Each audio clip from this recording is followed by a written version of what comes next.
Okay, Sarah, are you ready to go beyond the conversation with me? Oh, yes. So ready. Okay, so we have a couple of questions that we always ask our guests that just give our listeners a chance to get to know you just a little bit more. And so don't spend too much time thinking about it, just kind of off the top of your head. So, Sarah, what is the best advice you've ever been given? When I first started in this work, I used to love to talk about how overwhelmed I was. I took certain pride in it.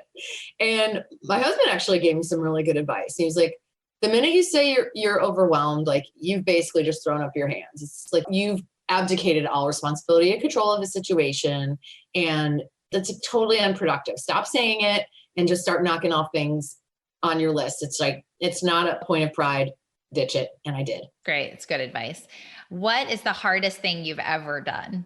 You've done some starting this organization. It's like been so hard. And it's been wonderful. We talked a lot about that, but also super hard. I mean, we just sold our house and, to fund it. And we tried to sell it and we thought it would sell and then it didn't. And like financially things got super sketchy and stressful. And that kind of went up and down for many years. And, starting an international nonprofit, working in India, which is highly bureaucratic, and working on an issue which is, so systemic and there's so many different layers to it. It's been super, super hard and I don't regret a minute of it, but hands down, the hardest thing I've ever done. I can imagine. Okay. So this one is a little bit of the fun one. So you're headed to a deserted island and you only can put a few things in your suitcase.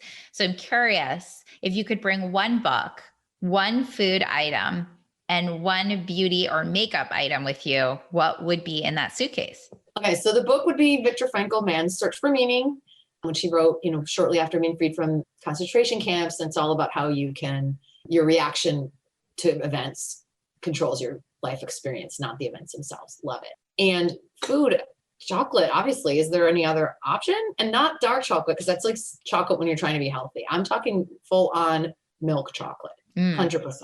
Okay. And beauty makeup item, I mentioned before how my appearance had deteriorated during all my Zoom calls. So I'm definitely keeping it super casual at this point. So I'm going to go with like a really nice quality moisturizer. Do you have one in particular you use? I'm trying to think what I honestly just kind of use what's on sale, but I like the Olay Regenerist products, but lots of good stuff out there. Cool. Awesome. Well, Sarah, thank you so much again for joining me. If you haven't listened to our episode, friends, don't miss it. Sarah's the founder of Her Future Coalition, and this is just like a next level conversation. So follow Her Future on Instagram or on social media at Her Future Coalition, and check out their website. I believe it's herfuturecoalition.org. Got it. And Sarah, we're so grateful that you were with us at the Going Beyond podcast. Thanks, Randy. I loved every minute of it. Me too. Take care.